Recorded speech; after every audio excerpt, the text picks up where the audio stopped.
Everybody, mount the fuck up!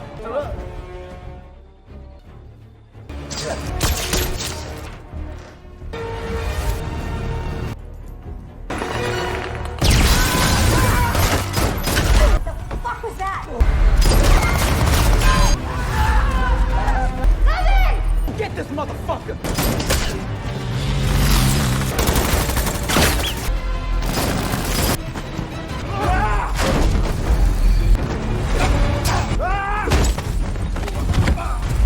Fuck is your real name?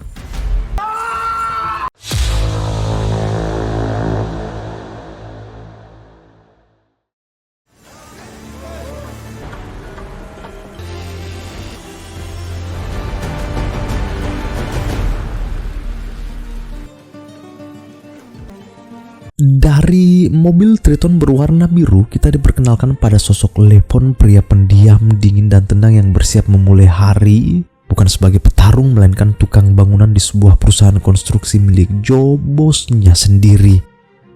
Joe memiliki seorang putri cantik bernama Jenny yang kini ikut membantu menjalankan usaha sang ayah. Nah, sebagai buruh senior yang sudah bertahun-tahun bekerja di sana, Lepon telah menjadi orang kepercayaan Joe hingga ditunjuk sebagai mandor. Mereka bahkan menganggap Lepon sebagai keluarga, terlebih pada Jenny yang sudah menganggapnya seperti paman. Tak lama kemudian, Lepon melihat sebuah mobil asing memasuki area proyek. Entah spontan atau refleks, Lepon langsung keluar. Dan benar saja, salah satu rekannya sudah dihajar habis-habisan oleh pemilik mobil tersebut. Rupanya ini soal utang. Melihat cara penagih yang sudah di luar batas, Lepon pun mendekat dan menegur. Excuse me. It's not your business.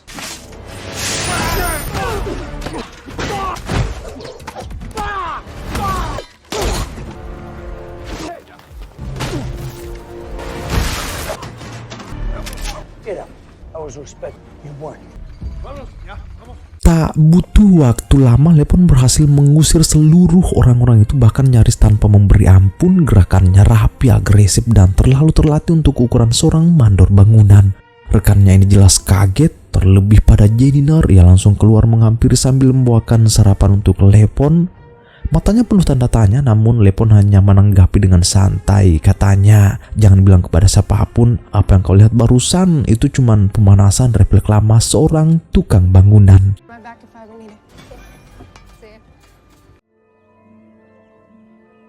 Selain bekerja sebagai buruh, Lepon juga menjadi figur ayah sekaligus ibu bagi putri kecilnya Anya. Sejak sang ibu meninggoy, Anya tinggal di rumah kakeknya. Setiap pulang kerja, Lepon selalu menyempatkan diri mampir ke sana, mengajak Anya berjalan-jalan, membelikannya roti kesukaannya, mengantar dan menjemputnya pulang sekolah setiap hari. Anya kerap bertanya kenapa ayahnya tak mengajaknya tinggal bersama. Lepon hanya bisa menjawab, nanti kalau tempatnya sudah layak, nak. Karena memang kenyataannya saat ini Lepon hanya tinggal di kontrakan kecil, bahkan kerap berpindah-pindah, dan itu semua bukan tanpa alasan pastinya. Tak banyak yang tahu Lepon sebenarnya adalah mantan agen pasukan elit Black Ops yang legendaris dengan rekam jejak operasi rahasia yang brutal. Ia berhenti bukan karena kalah, melainkan adalah hidup dalam darah dan perintah.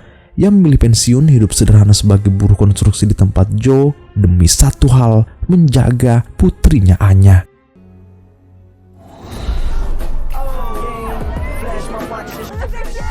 Nah, sebagai remaja yang sedang menikmati kebebasan, malam itu Jenny memilih datang ke sebuah bar bersama teman-temannya. Mereka berpesta, minum, dan menikmati malam. Bagi Jenny ini hanyalah pelarian singkat dari rutinitas dan tanggung jawab di perusahaan ayahnya.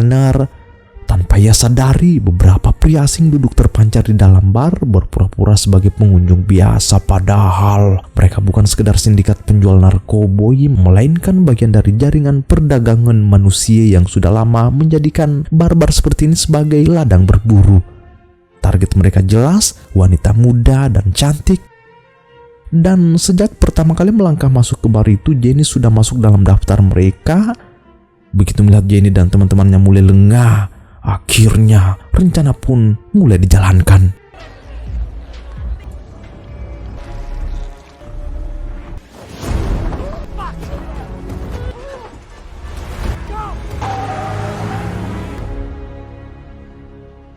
Di keesokan harinya, Lepon cukup kaget saat tiba-tiba menerima kabar bahwa Jenny menghilang. Orang tuanya panik, bingung, dan nyaris tak tahu harus berbuat apa. Kasus ini sempat dilaporkan ke polisi juga, namun semua terasa percuma. Kasus orang hilang seperti ini seringkali hanya berakhir menumpuk di berkas, apalagi tanpa bukti yang konkret, ya kan, Ner? Ayah Jenny yang ternyata diam-diam tahu latar belakang masa lalu Lepon akhirnya memberanikan diri meminta bantuan. Ya bahkan menawarkan bayaran $50.000, namun bagi Lepon berapapun nilainya tak mengubah satu hal, ya sudah bertekad tak akan kembali ke dunia lamanya. It's coming a mile away. You want bad guys? It's not who I am anymore.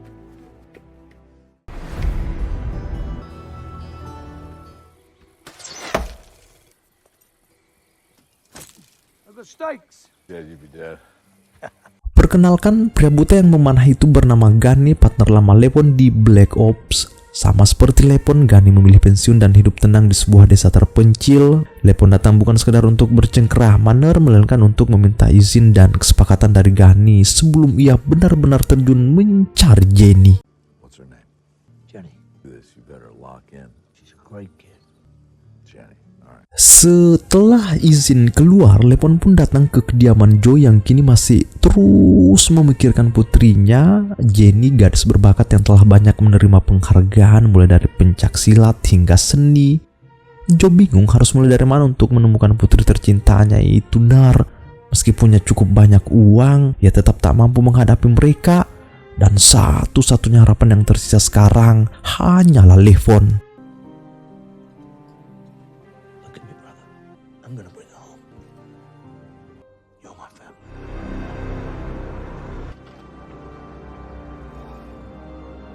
Pada akhirnya, situasi ini memaksa Lepon turun gunung. Ia kembali menggunakan keterampilan militernya untuk melacak para sindikat.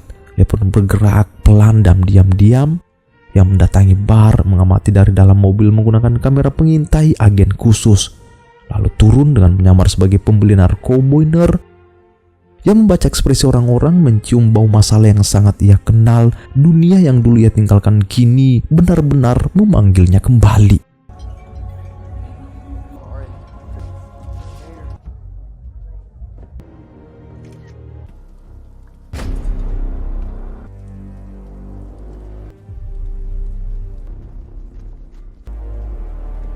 Pengintaian awal berjalan rapi, bersih, dan akurat. Lepon menemukan petunjuk penting tentang malam saat Jenny disekap, yang mengamati situasi hingga bar benar-benar sepi sampai akhirnya melihat seorang pria keluar paling akhir. Pria itu bernama John, salah satu bagian dari jaringan sindikat kejam tersebut. Cerdiknya Lepon sudah lebih dulu menempelkan alat pelacak GPS di mobilnya. Cara yang tenang dan terukur.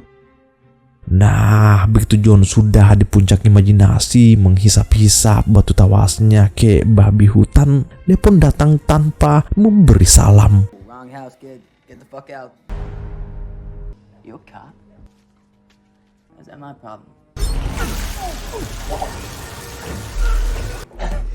Where are you, brother?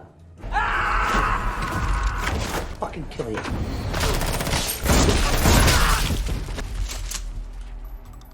Mengingat ini bukan lagi misi perintah negara, Lepon benar-benar bergerak tanpa aturan, brutal, kejam, tapi tetap rapi, Nar.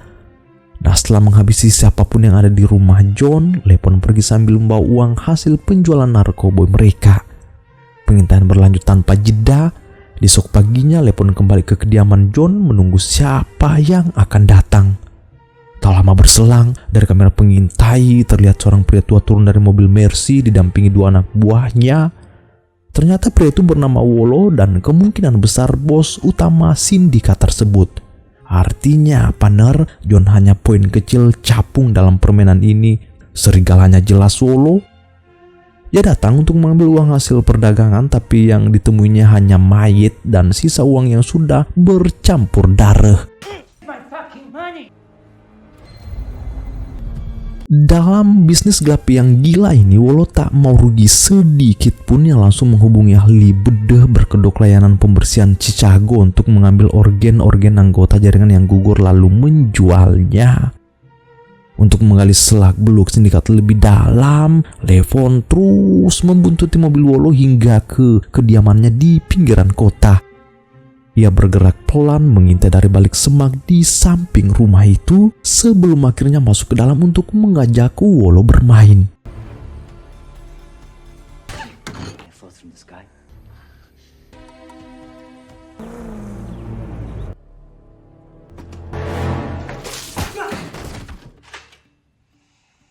I was hungry.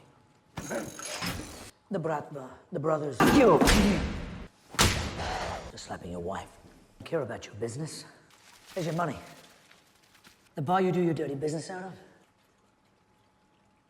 I'm looking for Dimi. Come here, Damoy!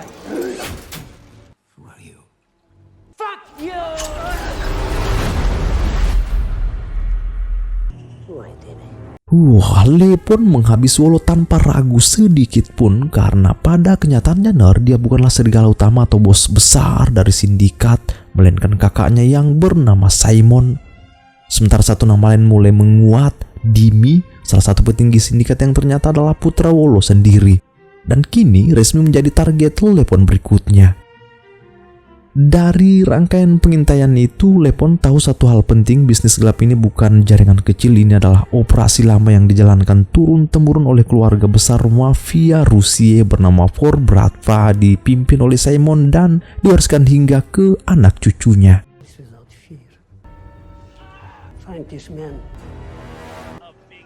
Karena target Lepon selanjutnya adalah Dimi, mau tak mau ia menghubungi agen lamanya yang bernama Mardi yang kini bertugas di Badan Anti Narkotika. Lepon meminta informasi tentang Dimi, tapi Mardi hanya memberi satu peringatan tegas, jangan macam-macam dengan sindikat itu katanya, sebab mereka punya kerjasama dengan oknum aparat yang korup. Untuk menuntut langkah Lepon berikutnya, Mardi hanya meminta satu hal, datang ke sebuah bar bernama Haiti di Joliet. Di sanalah jaringan Dimi menjual batu tawas untuk Rusia. Tempat itu juga dikenal sebagai markas geng motor yang dipimpin seseorang yang bernama Duke. Setelah menerima informasi itu, Lepon langsung bergerak. Ia datang ke bar tersebut dengan menyamar sebagai pembeli, berpura-pura ingin mengajak Duke berbisnis batu tawas alias narkoboy. Maaf ya kalau banyak plesetan kata dari Mimin Skenario X, soalnya sistem otomatis YouTube sekarang sensitif, dikit-dikit dolar kuning, sementara stok Indomie sudah makin menipis. You know this guy? No, I've never seen him. In his pocket. Looks like a cop. Begitu memperlihatkan uangnya, Lepon langsung diantar masuk ke ruangan Duke. Namun karena sejak awal Lepon sudah dicurigai dan dikira polisi, Duke menyuruhnya meletakkan senjata di atas meja. Dan di saat yang sama ia memberi syarat pada anak buahnya untuk mengepung dan menghabisi orang asing ini. Lepon bicara jujur, ia datang ke sini hanya untuk bekerja sama di bidang farmasi, tapi keadaan sudah terlanjur panas ya kan, anak buah Duke sudah bergerak lebih dulu dan Lepon pun tak punya pilihan lain selain melayani mereka terlebih dahulu.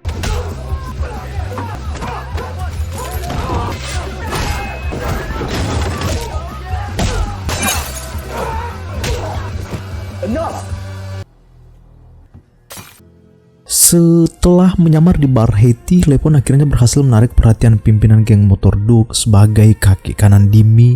Dengan kedok kerjasama bisnis narkoba bersama Duke, Lepon sebenarnya sudah mulai menembus jantung pertahanan sindikat.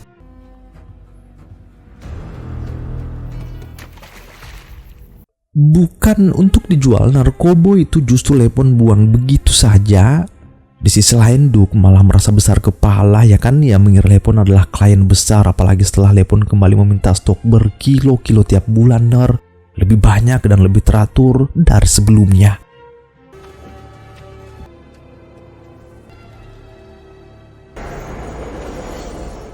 Dengan bantuan informasi teknis dari mantan rekannya Mardi, Lepon akhirnya mendapatkan fakta krusial. Jenny ternyata bukan diculik untuk tebusan, melainkan akan dijual ke jaringan internasional dalam waktu dekat. Masalahnya, tak ada yang tahu pasti Jenny kini disembunyikan di mana. Nah, dan karena Lepon terus meminta stok lebih besar, Duke pun mengajukan satu persyaratan. Pertemuan formal dengan seseorang yang jauh lebih tinggi, dan orang itu tak lain adalah Dimi. Tempat pertemuan dijaga sangat ketat, Lepon tahu ia tak boleh gegabah, namun setidaknya kini satu hal tercapai. Ia akhirnya bertatap muka langsung dengan Dimi. My name is Dimi. Is this how you do business? He is a small potatoes. Setelah berhasil berhadapan langsung dengan Dimi, Lepon kembali menyusuri jejak terakhir Jenny yang memeriksa foto-foto malam itu tepat sebelum Jenny menghilang. Dari sana, Lepon menangkap satu detail ganjil. Seorang pria mencurigakan terlihat memotret diam-diam dari belakang Jenny dan teman-temannya. Kecurigaan itu makin kuat saat Lepon mengecek ponsel John yang sempat diamankan Ner. Di dalamnya tersimpan banyak foto pria yang sama, kebanyakan diambil di bar Haiti.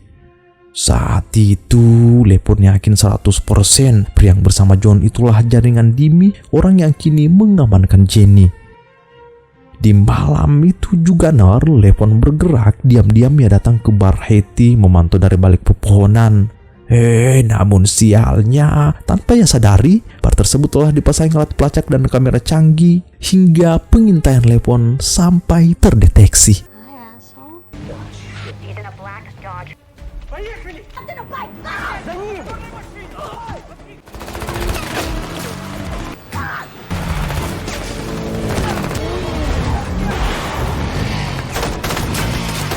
Beruntung sekali Lepon cepat menyadari situasi dan berhasil melarikan diri dari bar, namun ia tak sadar oknum aparat yang sempat menghadangnya ternyata adalah orang-orang Simon juga. Payroll too. Situasi ini benar-benar tak diduga oleh Lepon. Ia tertangkap, namun ia berusaha bersikap tenang. Pikirannya terus bekerja untuk mencari celah. Do you know who we are? Why are you two asshole? Tie up his legs.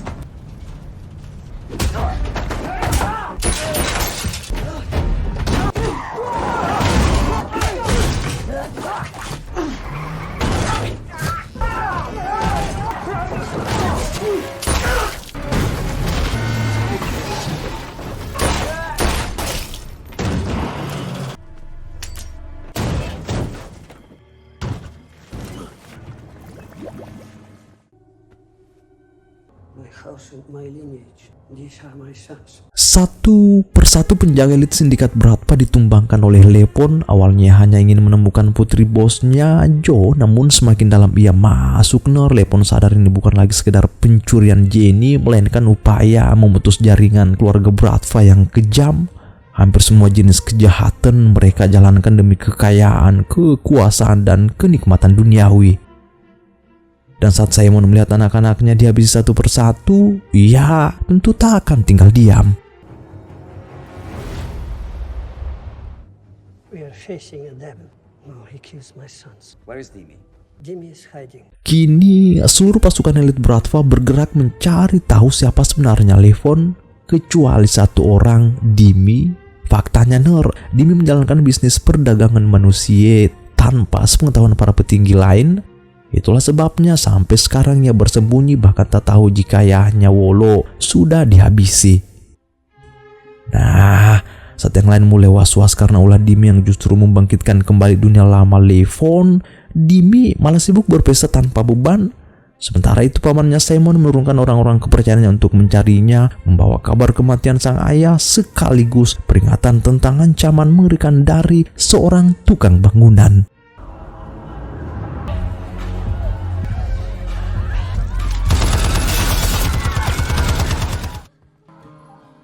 Champagne? Your father is dead. What the fuck? Who is this man? He's hunting you.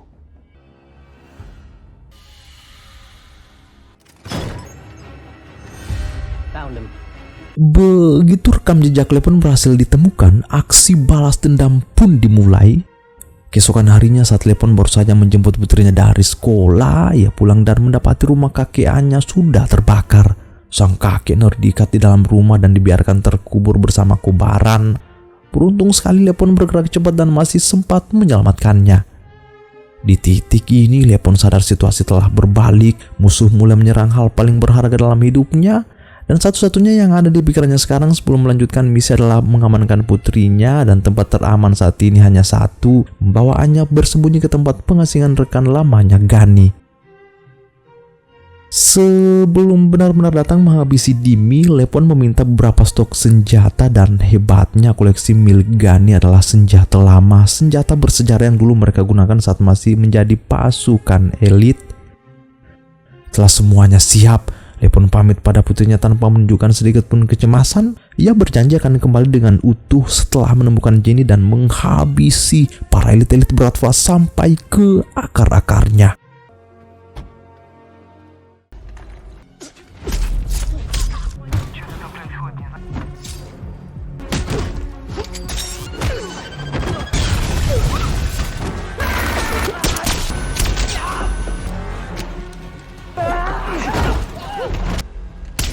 Closer and she dies. Have a nice life. Take the money. Where is she? It's out on 57. Then I give you her address. Let's go.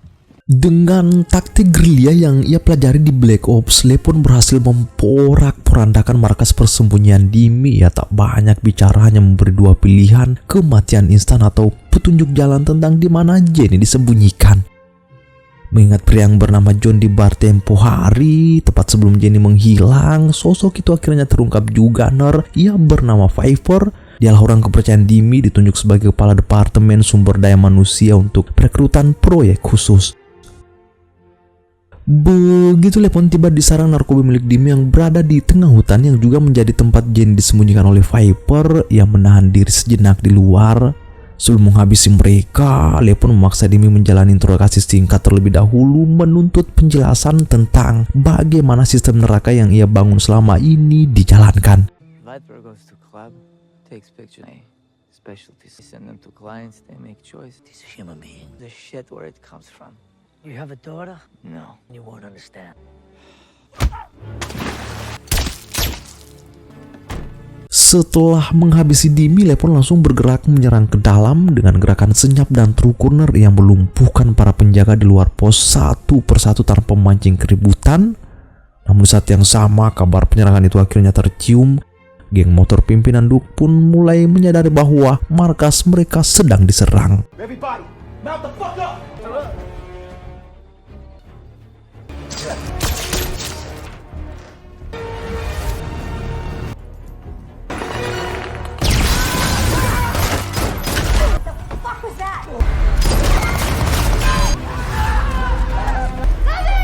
Get this motherfucker!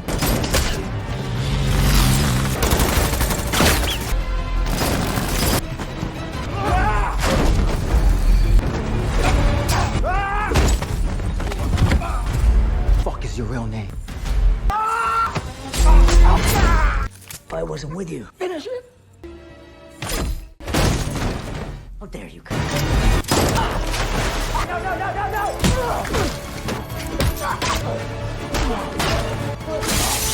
It's over now.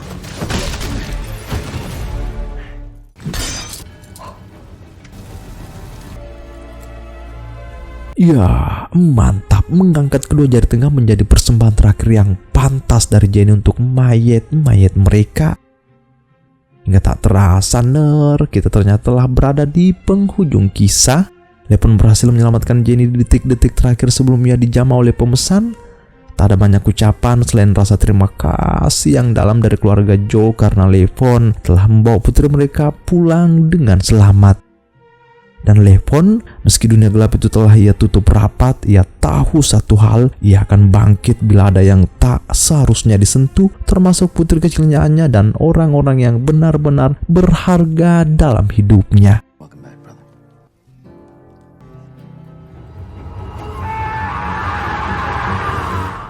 Kini telah